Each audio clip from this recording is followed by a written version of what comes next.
Welcome to World Energy Television. I'm Richard Loomis, CEO of World Energy. You really don't have to go far to see the effects of this high energy economy we're in. We see it when we go to the pump. You see it when we open our heating and air conditioning bills. You even see it on television when you notice that Russia has invaded Georgia. Well, today we have the opportunity to visit with somebody who deals with these issues on a daily basis, Congressman John Culberson. Mr. Congressman, thank you very much for joining us. You bet. Good to be with you. Thank you, Richard. Well, for those that don't know, how long have you been in Congress and which district do you represent? Well, I'm a native Houstonian, born and raised here, grew up in West University Place, fifth generation Texan, third generation Houstonian, and growing up here in Houston, of course, have sort of an innate understanding and love of the oil business, and in fact worked offshore in the oil fields in college as a mud logger. So from that end, it was a great experience for me, and have always been devoted to the oil and gas industry and understand how important it is for not just Houston but for the country, because oil consumption is going to continue to climb. I agree. No matter how much liberal, Nancy Pelosi and her liberal cohorts want to ignore it, oil consumption of oil products, plastics, oil and gas is going to continue to climb, and we've simply got to have more supply, which is why I'm so passionate about drill here, drill now. Well, let's talk about that for a minute. Right now, 97% of our transportation runs on the hydrocarbon, so we really can't get around this. Oh, yeah. How does our Congress see the energy issue as a whole? There's a majority of us in the House, both Republicans and Democrats, that understand how important it is to drill here and drill now. And we have, in fact, I was one of the 5 instigators of this current House revolt going on, where we as Republicans are staying on the House floor because we don't want to go on vacation. I think it's ridiculous for the Congress to leave on a 5-6 week vacation when the rest of the country, we're in this urgent energy of this urgent, immediate energy problem. What we have found by staying on the House floor and talking about energy, need to drill here and drill now, there's a big majority of the House that's ready to do it. And Pelosi won't let us come back in for a vote because she's a hard left liberal that is devoted to, she says, saving the planet rather than saving America. So we would, I think, if we could simply vote, you would see the House vote to drill here and drill now. You'd see very strong support, including me, for renewable energy. I've always supported renewables and alternatives as a long-term solution. But we have to get over the ideas that we're all behind, is we need to drill here and drill now to get over the next 10 to 12 years, 10, 15 years, get us through that next decade, so we have, and then make the investment in the research and development, alternative fuels, tax incentives to the private sector to make those same investments so that we can move beyond the age of oil, which we know is coming. Well, I think if we look at this and we say, okay, we need the hydrocarbons, that part I get. But there's been a lot of talk about how the oil and gas companies have lots of leased land and that they're not drilling. I heard Nancy saying that as well. How do the majority of congressmen view this? Well, those leases are tremendous. The leases are tremendously expensive, Richard, and they take a long time. You've got leases that the companies have to make certain that they're going to get a good oil and gas play out of it. That because the rigs can cost up to $1 million a day. To those big, deep, those semi-submersible rigs that sit over those very deep offshore leases are $1 million a day, and you got to be sure that that's a really good oil and gas field. They've got to do the seismic work, they've got to do the preparation, they've got to locate the rig. When they move the rig out there, they've got everything positioned, all the casing, all the work that it takes to get it done. They'll drill multiple wells, as you know, out of one position, and then they've got to get the thing producing. That's, they actually hit a good field, they've got to hook it into the existing pipeline system out there in the Gulf of Mexico. These take time. Those rigs in the Gulf, it can take 6 years from the time that if they get the lease and they look like they've got good seismic work and look like there's a good field, they think they can hit it. It can take up to 6 years before they can really spud that well in, get it in where it's going to produce. But ANWR can be much faster. The North Slope of Alaska.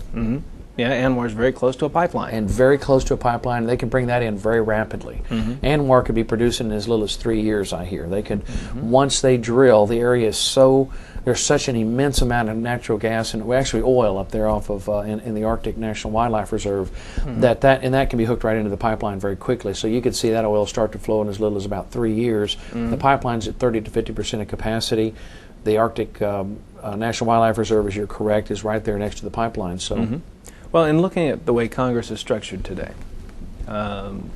it is a Democrat-controlled House. What is it like working as a Republican in the House when it's controlled by Democrats and we're dealing with an issue like energy? Well, it is frustrating. You have to have a lot of patience and especially a sense of humor. Sense of humor is critical to this business because you're dealing with, you really are dealing with some extreme hard leftists. Nancy Pelosi's from San Francisco. They don't come any more hard left than she is. And every Democrat, it's just a fact, every Democrat in Congress is there to support her, no matter what they say. They may say that they're a conservative, they may say that they're a moderate Democrat, but the first vote that every Democrat will cast will be for Nancy Pelosi to be Speaker, and she represents San Francisco and San Francisco values. And she said repeatedly that her job is to save the planet, that she's working hard to save the planet.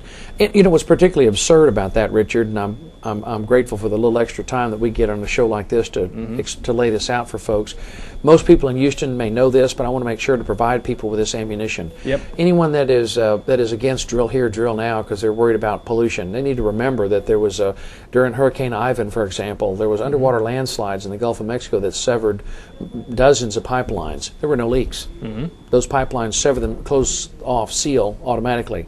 2 years ago, there was an earthquake with about a 7 magnitude earthquake in Alaska. There was 12 feet of lateral movement in the Alaskan pipeline. No leaks. The rigs, the technology. I just returned from a tour of Saipem America out in the western part of my district, and a company that manufactures. This particular division specializes in subsea vehicles to go down and do inspections and move things around. They do a lot of other work in the oil field, and the technology is so extraordinary today that they can produce, drill oil with virtually no pollution if it's in the United States. So if Nancy Pelosi is so committed to saving the planet, what she's actually doing by prohibiting drilling in the United States, the oil consumption is going to continue to go up. The demand is there, so we're driving oil exploration overseas to countries like Nigeria, Angola, Malaysia, Indonesia, India, China, where they don't have the environmental controls. That's correct. Either they don't care or they don't have the environmental controls. So she's actually creating probably hundreds, thousands of times more pollution in these desperately poor countries where we're going to drill, and our companies are going to do the best they can, obviously not to pollute, but there's other guys coming in there and drilling. Chinese rigs are, they're producing oil rigs right now today that are a lot of them just, substandard. Well, earlier, and creating American jobs. Don't forget all the jobs that are created in America. Well, and earlier in this interview, we talked about the time it takes from when you poke a hole to when you can put things on production, the oil that we need today. When you actually get the lease. Thank you. You got to back it up because it's from the time you actually acquire the lease. Correct. That's when the top watch hits. In the news, I've heard the reports that it's because it's 10 years away, it'll have no effect on gas prices today. Absurd. What's your opinion? That's absurd. The simple knowledge that oil is coming online, that there will be a flood of supply. Correct. It's going to drive down prices. It's just common sense. You need to let the free market work, and it just drives me nuts. If we, for example, the Congress actually passed, the Republican Congress under Bill Clinton actually passed a bill authorizing drilling in the Arctic National Wildlife Reserve in the mid-90s. And had Bill Clinton signed it, that oil would be online today and the price of gas would be dramatically lower. Now, it's just common sense that you increase the supply, you're going to reduce prices. And we're all committed. Everyone that I talk to is committed to alternative energy. I'm completely committed to alternative energy. But we've got to get over this next 10 to 12 to 15 years. Well, if we talk about the next 10 to 12, 15 years, do you see any reason during this period of time we can't multitask a little bit and bring on domestic oil supplies and work renewables at the same time? Other than the Democrats that control Congress, the Democrats that control Congress are committed to shutting down all domestic oil and gas exploration. They've actually passed legislation, Richard, prohibiting even looking for oil shale, for example. And Schlumberger and Shell have stated publicly that in their opinion that there is more oil shale in 3 western states than there is oil in the entire Middle East. Now that's an extraordinary thing to say because there's about 1 trillion barrels of oil in the ground. They estimate the reserves in Saudi Arabia and the other countries in the Middle East. And there are estimates of anywhere of up to 3 to maybe 4 trillion barrels of shale oil in the western United States that becomes economical to explore for and produce at about $70 a barrel. Which we're way past. We're way past. So that oil shale is now economical. It's available. It's ridiculous not to look for it. The Democrats have blocked us drilling in the Rocky Mountains. They block us drilling off of Anwar. All the huge oil fields found on the west coast of Alaska that Shell has discovered, epic oil fields off the west coast of Alaska, have all been stopped with litigation. So we have got to get a conservative Congress, we've got to have a conservative president, and we've simply got to cut the red tape and unleash the creative genius of this country to get out there and explore for the oil that the good Lord blessed this nation with in order to get past that next 10 to 15 years, and then, as you say, multitask.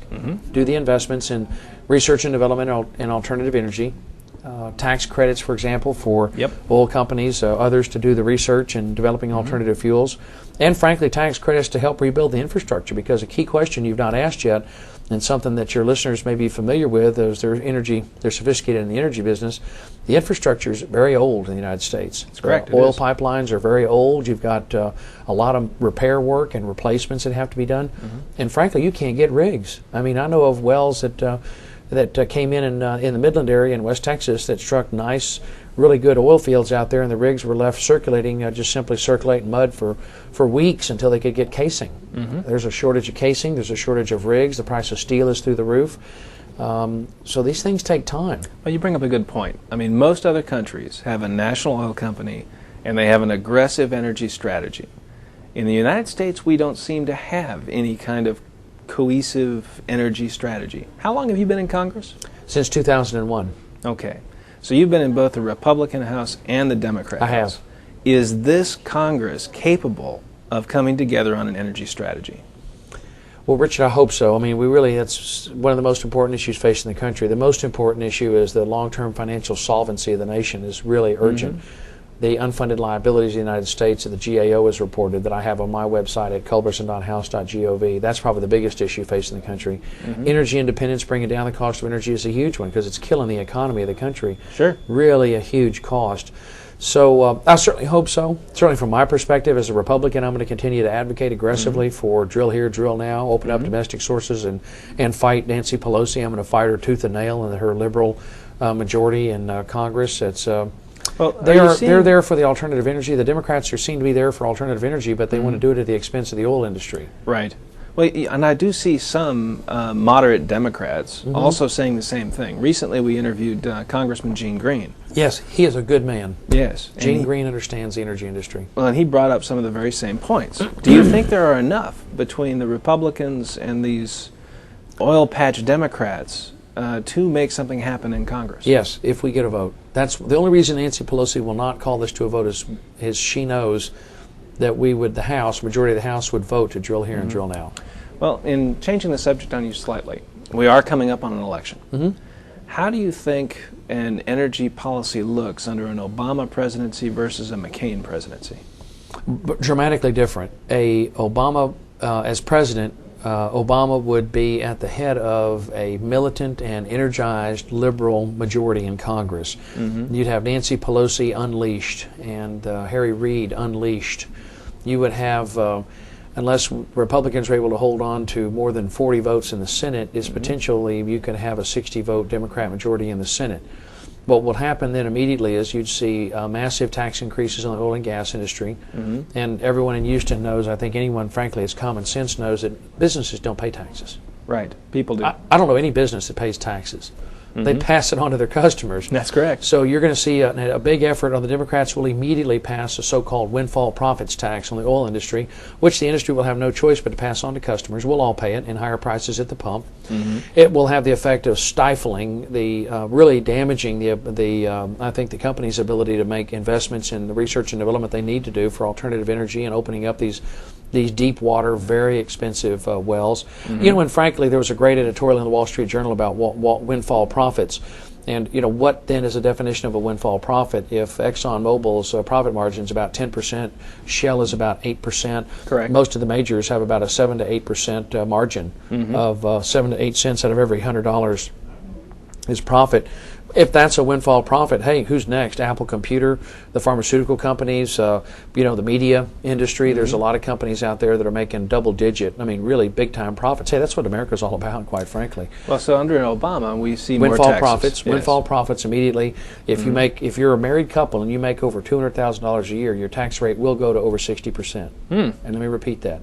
If you are a married couple and your income is over $200,000, your tax rate will go under a Democrat Congress and an Obama president over 60%. So it'll be like Sweden. What Nancy Pelosi's, the Democrat Party's goal for America is to turn us into France. You're going to see big-time tax increases, huge increases in the size, power, and cost of the federal government, confiscatory tax rates of a magnitude we have never seen before.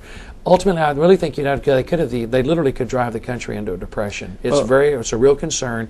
And the energy policy, I think they would clamp down and not permit any drilling in the United States at all. They would drive all that offshore. And so we would really lose competition here in the U.S. Absolutely. I think you'd not be able to drill in the United States at all. I think they would clamp down on it. I think they'd jack up the fuel efficiency requirements on automobiles on an already dying American automobile industry is already crippled by the unions. I think you'd see mandatory union membership. The Democrats would pass what's called a card check system so that every employer out there would essentially, unions could come in and organize, and all elections to unionize would be public. So they'd step in and all the employees, anybody that does not want to be in the union, raise your hand, type thing. Well, with all these things that Obama may do or lead the Congress and run away with, how do you think that changes under a McCain presidency? Well, I think under a McCain presidency, you would see domestic oil and gas exploration. We're still arm wrestling with him about ANWR. For some reason, he doesn't want to drill in ANWR. We don't understand why. But you would see an aggressive effort to drill in the United States for the short term. I think you'd also see an expansion of nuclear power, which is critical for the short term, for the midterm. You'd also see an expansion, I think, of clean coal technology. He is unfortunately committed to ethanol, which drives me nuts. I think ethanol is a terrible waste of good corn that cattle and people need. There's a lot of starving people in the world, and all you're doing with ethanol is driving up the price of corn. And I think it's a terrible, terrible use of corn. One of my scientist friends at Rice University says there is no question to which ethanol is a good answer, and is a nice way to express it. You would also see, I think, under President McCain and some effort at fiscal discipline, you definitely would not see tax increases. You would see some effort at restraining the size, cost, and power of the federal government, which is urgently needed these days. And not many people know it, Richard, but the unfunded liabilities of the United States are so massive today that every living American would have to write a check for $175,000 today in order to pay them off. It's something I'm deeply concerned about and focused on every day. That's why I vote no so often. I have to. We get a lot of spending bills. I want appropriations. I try not to spend money. I got the Katy Freeway expanded in record time with no earmarks. Did not use any federal money. That freeway was done entirely, finished out. It began with federal money. But in my time in Congress, when I got here and the freeway was dead in the water and there was no plan, no timetable, no money, I got the permit, helped figure out how to get it funded, got the permit for it, used the local toll dollars, and we finished out the freeway with our local toll dollars. So I'm walking the walk as a conservative. I try not to spend federal money. And the freeway's been done in record time, by the way. They cut the ribbon in June 2003. They broke ground in 2003, and we're about 30 days away from cutting the ribbon. So it's been finished in a little over 5 years. And which is an incredible time period. It's never been done before. That's correct. One of the things that's in John McCain's platform is a midterm to long-term energy strategy of building nuclear. Do you think that's a good idea? Yes, absolutely. Okay. And I'd like to build most of the nuclear plants in Nevada. Nevada's 99% federally owned. I think we ought to build a lot of those plants right there in Nevada. The repository is right there. You can dispose of the spent fuel there pretty quickly and easily. Most of Nevada is uninhabited desert that's owned by the federal government. I think we ought to go in there and build them in Nevada and to provide electricity for most of the western states. And that's a midterm solution. Do you think that happens under a McCain presidency? Yes, absolutely. Okay. Now, with a Democrat Congress, of course, we're going to, I hope that Republicans earn the right to, conservatives earn the right to come back in and control the House, but it's going to be tough this year. But with Nancy Pelosi in charge of the House, it'll be difficult with Democrats in control of Congress. If you walk through what the Democrats have left us, we can't, under the Democrat Congress's vision for energy for America, You can't use coal. And America's the Saudi Arabia of No the coal. world when it comes Yep. to coal. The Democrats won't let us use nuclear. They won't let us use, of course, they can't drill anywhere. We can't use oil or gas from the United States. Really about all you're left with, and they're not even too keen on natural gas. I'm honestly not sure what they leave us with other than sail cars or geothermal, or they passed a law that said we can't. Those incandescent light bulbs, by the way, are going to be illegal. Yeah, can't in a use few them years. anymore. I'm not sure what the television guys are going to do. I don't think those curlicue bulbs are work for that high. No, I think we're going to wattage. have to find some amplifiers. Yeah. I voted against that idiot. I mean, that bill is just crazy. They are basically made it illegal to own an incandescent light bulb. The fluorescent bulbs with the mercury vapor in them, if you drop them and break them, theoretically the EPA's got to send out a guy in a moon suit to come clean it up. Nice. And raise the CAFE standards for automobiles. Why would the government come in and tell the auto industry to raise the fuel efficiency standards? They're doing it anyway. At $4 a gallon gas and $120, $130 a barrel oil. Big incentive. Big incentive. Big incentive. People are unloading pickup trucks. Drive past any auto, even in Texas, Houston, Texas, you go by any auto dealer and look in the used car lot. It is jammed with trucks. That's very true. Everybody's unloading the trucks and the big SUVs and going to the smaller vehicles. We don't need to pass a law. Well, one of the things Just that let the free market work. These Democrats drive me nuts. Well, and one of the things you've done in Congress, you brought in the 10 freeway. You've been working hard on the border. Absolutely. Border One security is man. top of my list. Yes. Do you think one congressman can make a difference on the energy debate? Ooh, that's a tough question. The energy debate is a big one. You can certainly make a lot of noise, and I'm kicking up a lot of dust. I instigated this House rebellion on the floor to get the House to stay in session, to drill here and drill now. Do you think it's not enough to get Nancy's attention? Already is. Nancy Pelosi said last night on the Larry King show, night before last, that she's prepared, she's open-minded about allowing a vote to drill here and drill now. She's finally getting it. I mean, she's being bombarded with phone calls. We started a movement. I've been using Twitter.com, which is a great mini blog that I encourage you guys to take a look at, and all your listeners. That it's at TWITTER, Twitter.com. Just sign up for the account. And we started with the House Rebellion on the House floor, really a social movement on the internet. Using a hashtag don't go, hashtag don't, DONT, go, and it's set up a separate website. And what it is that everyone can sign on to the website and sign a petition demanding that we have a vote to drill here and drill now. And any tag that we use on Twitter, if I'm talking to each other, we have Twitter. You can use that hashtag mark to send, like for example, I'm using one hashtag Texas7 as so I can talk just to constituents. In any event, one person truly can make a difference. If you're in the energy debate, it's going to be tough, but one person, I've proven that it can be done. Literally, it was a team effort, but the Katy Freeway required one guy to just be the spark plug, and I've done that and got the freeway built. I was successful in getting the Laredo sector chief and the border to close the border in Laredo. They've literally closed the border in Laredo. They're arresting everybody and throwing them in jail and then throwing them out of the country. And what has that done to crime in Laredo? Laredo is at almost a 50% drop in the crime rate, and right next door in Del Rio, where they're doing the same program, they've had about a 70% drop in the crime rate, and the local community loves it. The local community is 96% Hispanic. This issue has nothing to do with a person's where they're from or their heritage. It's a mom and pop issue. It's a law and order issue. If you've got kids and you want safe streets, this program works, and it's something that I'm proud that I've been the instigator of in Del Rio sector. It started with a federal judge. Then I picked it up and got it implemented in Laredo, and we've just got it rolled out in the Rio Grande Valley sector. They're ramping it up slowly in the Rio Grande Valley, so I can't really say it's in place yet in Brownsville or McAllen or Hidalgo County, but it's coming. But leadership works. Leadership works. One guy can make a difference. I've proven that. Okay. Now we're in a Democrat Congress, so we have one guy. If we can get enough people together on this energy issue, No question. can we move this thing forward? Yes. Okay. The key is public awareness and public pressure, because what Democrats can't stand, liberals can't stand, is sunlight. They don't like all these lights, and that's the power of the internet. That's the power of social media, and the power of Quick, the filming that she was doing on the Quick.com. Right. By shining sunlight in all the dark corners of Congress and giving the liberals nowhere to hide, they won't be able to get away with this. I mean, the only way that a guy can take money out of your pocket is if the lights are off.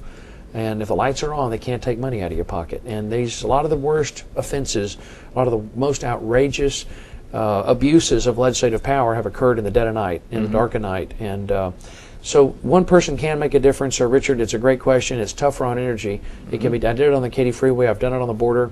Energy's tougher, but we can definitely turn up the heat on her. Is there anything that can be done locally? Locally, frankly, in Texas, we need to make sure that we protect our right to work, that we make sure that we keep the unions at bay in Texas, that we keep litigation and taxation at bay, that we keep protect our free market in Texas. Locally, we need to be very protective and proud of Texas and the legacy that we've got here. The job growth in the United States has occurred largely in Texas. If you look at where jobs are they're coming right here. Right here in Texas. I mean, the city of Houston is actually creating most of the jobs in Texas. We've got, I think, the biggest single chunk, and then Dallas is right behind us. And it's all because of freedom. It's because freedom works. We have free people making free choices in free markets. We thrive. We don't have zoning. Taxes are low. We have no income tax. We need to protect those things. Make sure we're electing fiscal conservatives, both the state legislature, to Congress, to county government. And I really want to stay away from party label and just focus on fiscal conservative, and that people keep their word. They elect elected officials who are going to keep their word. So if we can get the people behind the Congress, we can make something happen here. Yes. The key is information. If people have the right information, the reason Pelosi's moving is because people know what she's doing. Well, I think she will move. I don't see if she has a choice. They have a choice because we know. And if we can keep the pressure on, we can make things happen. The only hope we've got for the country is really for us, we the people, to take back the government is to, I think, truly using the social media tools. I'm convinced. Well, Mr. Congressman, this has been fascinating. Thank you. Any final thoughts? No, thank you for doing this, and I hope that we'll get you moved into the age of broadcasting on the internet. You need to look at quick.com and some of these other streaming video services and texting, because the old media is going to go the way of the horse and buggy. I couldn't agree more. You're going to see radio and television and print media absorbed into the internet and become a part of. For example, you'll have your own custom news page, as I do. I've got my own RSS feeds and my own I use Google Reader and RSS feeds, so I can just pick up, the printed word. You're still going to have a need for the printed word, but essentially on the internet I can pick up a clipping service that I have put together myself that's custom, and I can see embedded video, the news stories that I'm interested in, track what you're doing, Richard, and other things on a single page.